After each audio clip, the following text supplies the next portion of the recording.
నమస్కారం అండి. ముందుగా అందరికీ వరలక్ష్మి వ్రతం యొక్క శుభాకాంక్షలు. సనాతన ధర్మంలో శ్రావణ మాసానికి ఎంతో విశిష్టమైన స్థానం ఉంది. ఈ మాసంలో పౌర్ణమికి ముందు వచ్చే శుక్రవారాన్ని అత్యంత పవిత్రమైన రోజైన వరలక్ష్మి వ్రతంగా జరుపుకుంటాము. కోరిన కోరికలను నెరవేర్చే సౌభాగ్యాన్ని ప్రసాదించే లక్ష్మీదేవిని భక్తితో ఆరాధించే పర్వదినమిది. వర అంటే శ్రేష్టమైనది అని అర్థం.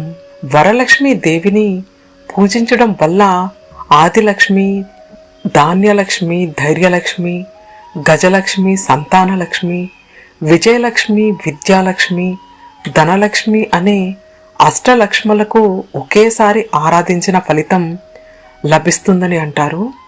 సంపద అంటే కేవలం ధనం మాత్రమే కాదు, ధాన్య, పశు, గుణ, జ్ఞాన సంపదతో పాటు కుటుంబంలో సుఖశాంతులు, ఆయురారోగ్యాలు నిలవాలని, దీర్ఘ సుమంగళి ప్రాప్తి కలగాలని వివాహిత స్త్రీలు ఈ వ్రతాన్ని తప్పనిసరిగా ఆచరిస్తాము.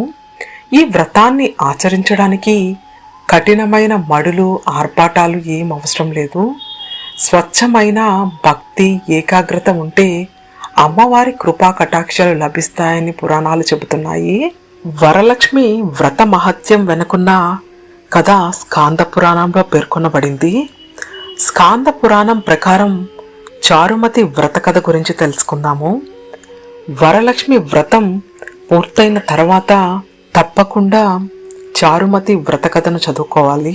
పూర్వం కైలాసంలో పార్వతీదేవి లోకంలో స్త్రీల సౌభాగ్యం, సుఖ సంతోషాలు, సకలైశ్వర్యాల కోసం ఉత్తమమైన వ్రతాన్ని ఉపదేశించమని పరమేశ్వరుని కోరగా, ఆయన శ్రావణ శుక్లపక్ష పౌర్ణమి ముందు వచ్చే శుక్రవారం ఆచరించే వరలక్ష్మి వ్రతం యొక్క ప్రాశస్తాన్ని వివరించారు. మగధ దేశంలోని కుండినాపురంలో చారుమతి అనే ఉత్తమ పతివ్రత ఉండేది.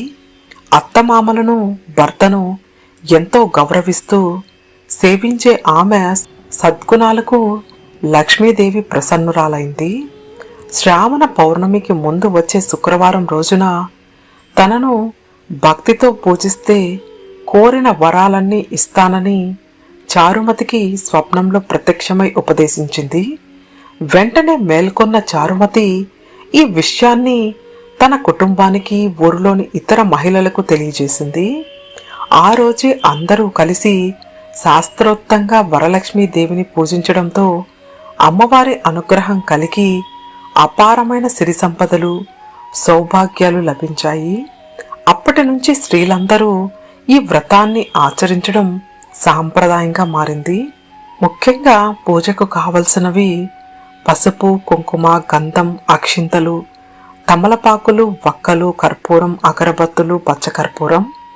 కలశం కోసం వెండి లేదా రాగి లేదా ఇత్తడి చెంబు, బియ్యం, కొబ్బరికాయ, మామిడి ఆకులు. అమ్మవారి ప్రతిమ లేదా ముఖపద్మం కలశానికి చుట్టడానికి కొత్త పట్టు వస్త్రం, రంగురంగుల పూలు, నోము దారాలు అంటే తోరణాలు, నైవేద్యం కోసం పూర్ణం, బూరెలు, పరమాన్నం, దద్దోజనం, చక్కెర పొంగలి, పులిహోర, పండ్లు. గురువారమే ఇంటిని శుభ్రం చేసుకొని శుక్రవారం తెల్లవారుజామునే లేచి తలస్నానం చేసి గడపకు పసుపు, కుంకుమలు, ఇంటి ముందు బియ్యపు పిండితో ముగ్గులు వేయాలి. పూజా మందిరంలో చిన్న మండపాన్ని ఏర్పాటు చేసి మామిడాకులు, పూలతో అలంకరించాలి. బియ్యపు పిండితో ముగ్గు వేసి పీఠాన్ని సిద్ధం చేసుకొని 5 లేదా 9 పోగుల తెల్లటి దారాన్ని తీసుకొని దానికి పసుపు రాసి దానికి 5 లేదా 9 పువ్వులు కడుతూ 9 ముడులు వేసి తోరాన్ని తయారు చేసుకోవాలి. ఈ 9 ముడుల నవవిధ భక్తులకు శ్రవణం, కీర్తనం, స్మరణం, పాదసేవనం, అర్చనం, వందనం, ధ్యానం, సఖ్యం, ఆత్మనివేదన ప్రతీకలు. వీటిని పీఠంపై ఉంచి పసుపు, కుంకుమ, అక్షింతలతో పూజించాలి. ఏ పూజ అయినా నిర్విఘ్నంగా సాగడానికి ముందుగా పసుపుతో గణపతిని చేసి తమలపాకుపై ఉంచి ధూపదీప నైవేద్యాలు, చిన్న బెల్లం ముక్క సమర్పించి ప్రార్థించుకోవాలి. బియ్యం పరిచిన పీఠంపై రాగి లేదా వెండి కలశాన్ని ఉంచి కలశం లోపల బియ్యం, నాణం, పసుపు, కుంకుమలు, పచ్చకర్పూరం, పూలు వేసి కలశంపై మామిడాకులు అమర్చి పసుపు కుంకుమలు పెట్టిన కొబ్బరికాయను ఉంచాలి. కలశాన్ని కొత్త వస్త్రంతో అమ్మవారి ముఖపద్మంతో సుందరంగా అలంకరించుకోవచ్చు. కలశంలో అమ్మవారిని ఆవాహన చేసి షోడోపచార పూజలు చేసి వరలక్ష్మి అష్టోత్తర శతనామాల్ని చదువుతూ రంగురంగుల పత్రాలను, పుష్పాలను, అక్షింతలతో పూజించుకోవాలి. అమ్మవారికి ఇష్టమైన పిండి వంటలు, ముఖ్యంగా పూర్ణం బూరెలు, పరమాన్నం, గారెలు, పండ్లను నైవేద్యంగా సమర్పించి మహామంగళ హారతినివ్వాలి. పూజలో ఉంచిన తోరాన్ని వరలక్ష్మి ప్రసన్నాస్తు అంటూ కుడి చేతికి ధరించాలి. సాయంత్రం వేళ కనీసం 5 ముత్తైదువులను ఇంటికి ఆహ్వానించి పసుపు, కుంకుమ, గాజులు, పండ్లు, తాంబూలం, తోరణం ఇచ్చి వారి ఆశీస్సులు తీసుకోవాలి.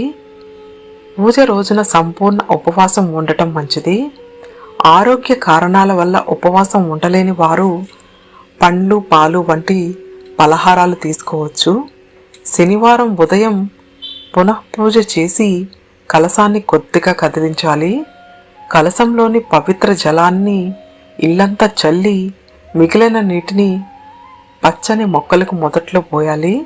కలశంలో ఉంచిన బియ్యాన్ని పరమాన్నం వండడానికి ఉపయోగించుకోవచ్చు. ఇలా ఎంతో విశిష్టకరమైన వరలక్ష్మి వ్రతం, పూజా విధానం, నైవేద్యం, వరలక్ష్మి వ్రత కథను చదివి ఆ తల్లి యొక్క సంపూర్ణ అనుగ్రహం మనందరి మీద ఉండాలని కోరుకుందాము. ఓం శ్రీ మాత్రే నమః. ఓం నమః శివాయ. గోవింద హరి గోవింద.